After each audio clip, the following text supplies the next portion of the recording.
వచ్చావా? రా రా, మళ్ళీ వాడు వచ్చేస్తాడు. ఇవాళ క్యారేజీ మా అక్క ప్రత్యేకంగా వండి పంపిందండి. మీ అక్క పంపిందా? మీకు ఇష్టమైనవన్నీ పెట్టానని చెప్పమంది. వెళ్ళు, నువ్వు వెళ్ళు. వస్తానండి. అమ్మో, మళ్ళీ వాడు వచ్చేస్తాడు. మాంసం కూరలో కాగితం ముక్క. ఉత్తరం. నరసరాజు, ఎప్పటి నుంచో నా మనసు ఈ క్యారేజీలా విప్పి చూపించాలనుకున్నాను.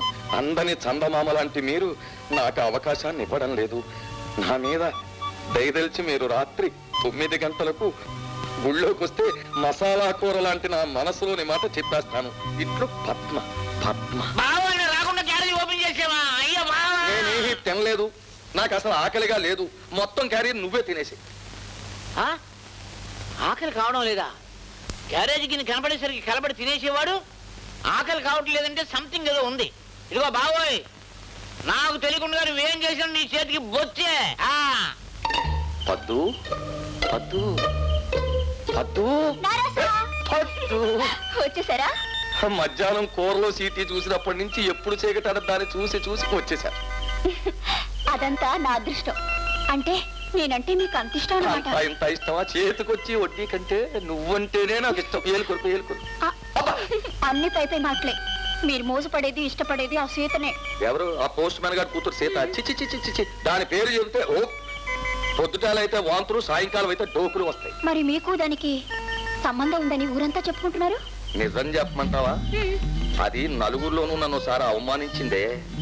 అందుకని నాటకం ఆడి దాని పరువు ప్రతిష్ట నలుగురిలోనూ నాశనం చేసి దాని జీవితాన్ని నవ్వుల పాలు చేసేశాను. నిజంగా? ఆ దేవుడి మీద ఒట్టే చెప్పండి. దేవుడి మీద ఒట్టు. అసలు ఆ నాటకానికి సాయం చేసింది ఆ దమయంతే. ఏ దమయంతి? ఈ దమయంతే కదూ? అవుడు. రావుణ్ణి కాదురా, నీలాంటి పాపిష్టి వాళ్ళ పాలిటి యముణ్ణి. నీ నోటి వెంట నిజం చెప్పించాలని ఈ నాటకం ఆడాను. రాముడు, నేను ఈ ఊరికి పెద్ద మనిషి. నా దగ్గర అప్పులు తీసుకున్న వాళ్ళ పాలిట ఆపద్బాంధవుణ్ణి. నా గురించి ఏం చెప్పినా ఈ ఊళ్ళో ప్రజలు నమ్మరు. నువ్వే నిజం చెప్పావు కదయ్యా, ఇంకా నమ్మకపోవడం ఏమిటి? నీ గుట్టు బయట పెట్టడానికి నేను రాముడు కలిసి నాటకాడు. అమ్మ దొంగముండా, ఏం పెద్ద మనిషి అయ్యా నువ్వు? దీపాలాంటి బిడ్డ మీద అభాండ వేసి దాని తండ్రి చావు కారకుడు అయ్యావు కదా, నేను తాగలయ్యా. ఒరే నరసై సచ్చినాడా, చందమాకి మబ్బు అడ్డుపడి చీకటి చేసినట్టు నీ పాపిష్టత్తులతో దాని బతుకు చీకటి చేయాలనుకున్నావురా? ముద నష్టపు సచ్చినాడా, నీ బతుకు తేడా. నరసరాజు, ఒక్కసారి అడు చూడు. నీ కారణంగా లోకులు అనుమానించి అవమానించినంత మాత్రాన స్వచ్ఛమైన ఆ సీతకు ఏమచ్చ అంటలేదు. నువ్వు నింద వేసినంత మాత్రాన అమాయకురాలైన సీతలో పవిత్రత తగ్గిపోదు. నువ్వు నవ్వుల పాలు చేయాలని ప్రయత్నించిన ఆ సీత మాత్రం చేయెత్తి మొక్కవలసిన దేవతలాగే పూజనీయంగా ఉంది.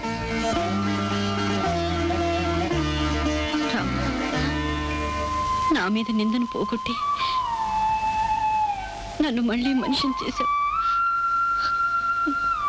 నీ రుణం. సీత, నీ పవిత్రత నాకు తెలుసు, నా మనసుకు తెలుసు.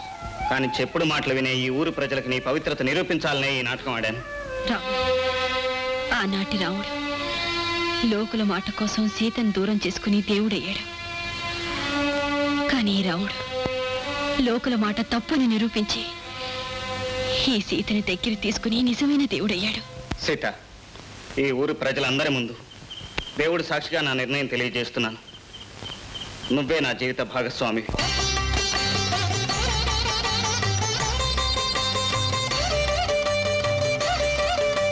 సన్నజాజి పక్క మీద సంకురాత్రి, మొగుడు పెళ్ళాలుగా మొదటి రాత్రి, పెదవులు అడిగిన రుచి రాత్రి, కౌగిలి అడిగిన కసి రాత్రి, కవ్విస్తున్నది చలి రాత్రి, కవ్విస్తున్నది చలి రాత్రి. సన్నజాజి పక్క మీద సంకురాత్రి.